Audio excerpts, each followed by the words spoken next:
All right, so we're quarantined, and I decided I was going to be YouTube famous. And since you're probably running out of Tombstones and Easy Mac here in the next couple weeks, I'm going to show you how to make rice. Because honestly, there's a bunch of you out there that are too lazy to go to Google and bought some, and you have it in a cabinet, and it's been 3 years, and you never actually did it, and you can't go to your mom's right now and have her cook it for you.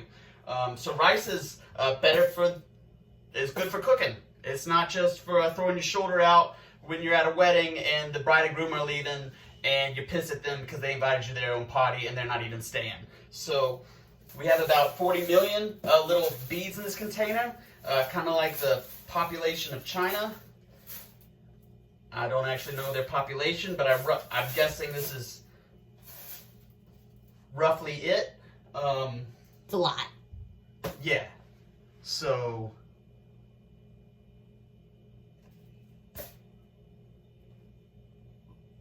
let's cook, I guess. Follow me. So cooking portions, about half a cup. Me personally, I'm going to double that because I'm a jacked freak and I'm not trying to wither away and die in this quarantine situation like Uncle Ben. Side note, my neighbors are going to let me use the German Shepherd as a body weight since I can't make it to the gym right now. So first thing you want to do with your portions,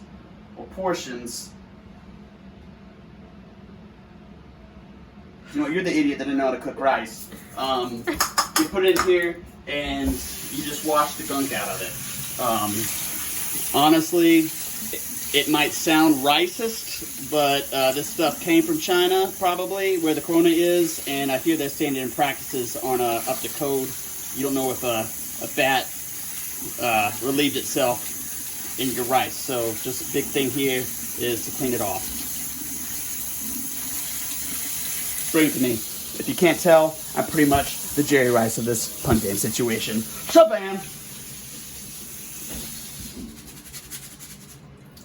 Quit filming me. Alright, now that we've got our rice cleaned off, we want to put it in a pot to cook it in. And then we want to fill it with water. How much water, you ask? It's a very good question. You're a very good student. I'm going to put in a little bit more. Camera person, stay there. I'll come to you. We're going to take, see this little crease, that little butt crack in our finger there? We're going to be about 3/4 of the way there. That's about 3/4 of an inch, unless you have Paul Bunyan hands. In that case, I can't help you. So you see here, just about there, or you can come over here. Yeah, I'm pretty much there. Very right? nice. That's good.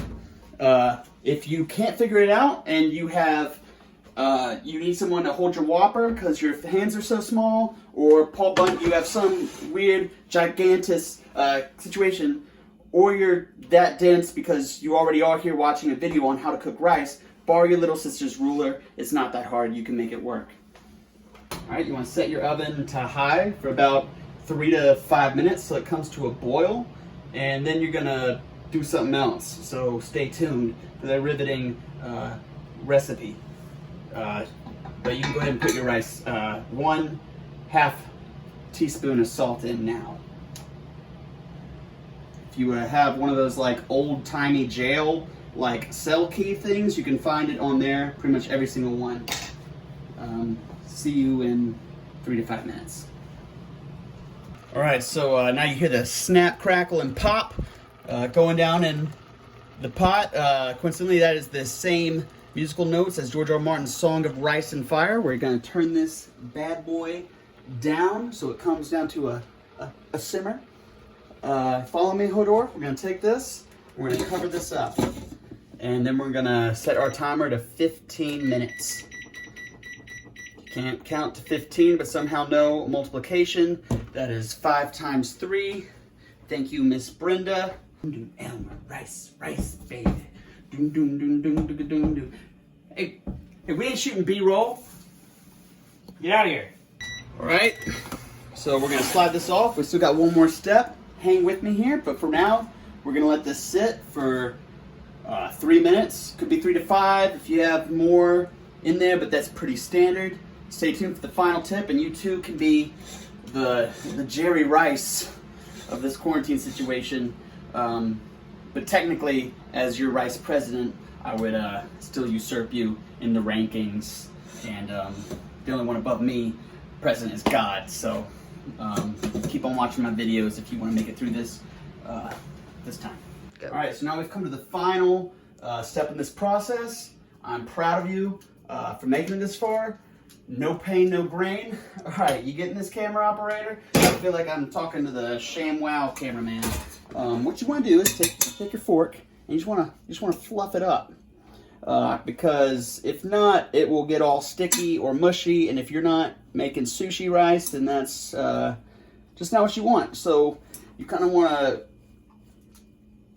turn your fork into the winds of a hurricane and just kind of destroy the happy lives of these little rice families that are huddled together in here. I'm finished making it grain up in here. Real advanced pro tip is add beef and beans to it, but if you're here watching a video on how to make rice, maybe that, cross that bridge when we get there. But hey, we're gonna make this together. Don't forget to like and subscribe. You can find that below and the thingies that are down there. And you want to subscribe too, because I know people and they like what I'm doing, and they told me they would break it here first if there's a cure. So you should do it. Like and subscribe and get me famous. Okay, bye.